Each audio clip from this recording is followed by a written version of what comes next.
قل هل من شركائكم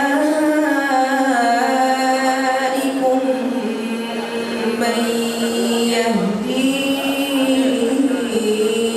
إلى الحق। রমজানে ঢাকা বিশ্ববিদ্যালয়ের ছাত্র শিক্ষক কেন্দ্রে কোরআনের বাণীর মূর্ছনা, তেলাওয়াতের মাধুর্য মুগ্ধ করে উপস্থিত সবাইকে।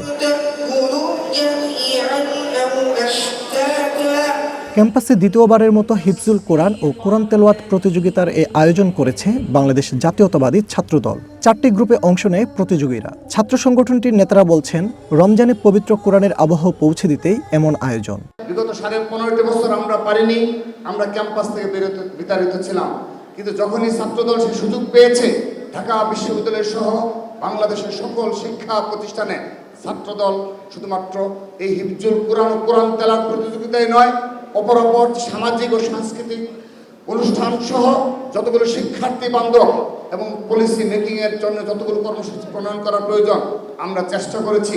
কওমি মাদ্রাসার এই লক্ষ লক্ষ শিক্ষার্থীদের যেন শিক্ষাক্রম পরিবর্তনের যুগোপযোগী কার্যক্রমে আপনি ভূমিকা পালন করবেন এবং সেই সাথে আবারও তাদের বাসস্থান এবং সেই মাদ্রাসাগুলোতে খাবারের মান উন্নয়নে আপনি যুগোপযোগী ভূমিকা পালন করবেন।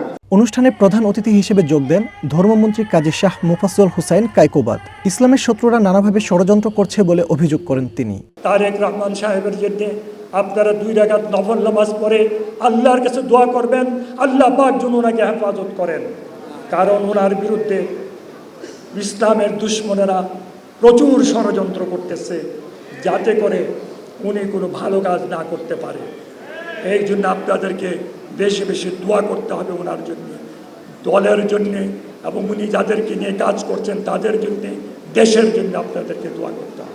এ সময় ইসলামের বিকাশে দেশে কওমি মাদ্রাসার শিক্ষক শিক্ষার্থীদের অবদানের কথা উল্লেখ করে মন্ত্রী তাদের সহযোগিতার আশ্বাস দেন। কওমি মাদ্রাসা বাংলাদেশে তারা একমাত্র দাবিদার।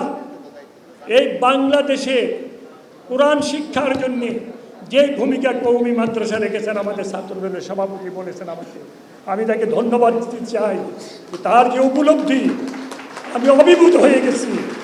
কওমি মাদ্রাসাকে সুসংগঠিত করতে হবে, তাদেরকে সাহায্য করতে হবে যাতে ভবিষ্যতে এই কওমি মাদ্রাসা ছাড়া বাংলাদেশে কোরআনের আলো ছড়াই দিতে পারে, তাই না ভাইয়েরা আমার? পরে এই প্রতিযোগিতায় বিজয়ীদের আর্থিক সহায়তা ও ক্রেস্ট তুলে দেন মন্ত্রী। ফজলে রাব্বি সৌরভ, ওয়ান নিউজ, ঢাকা।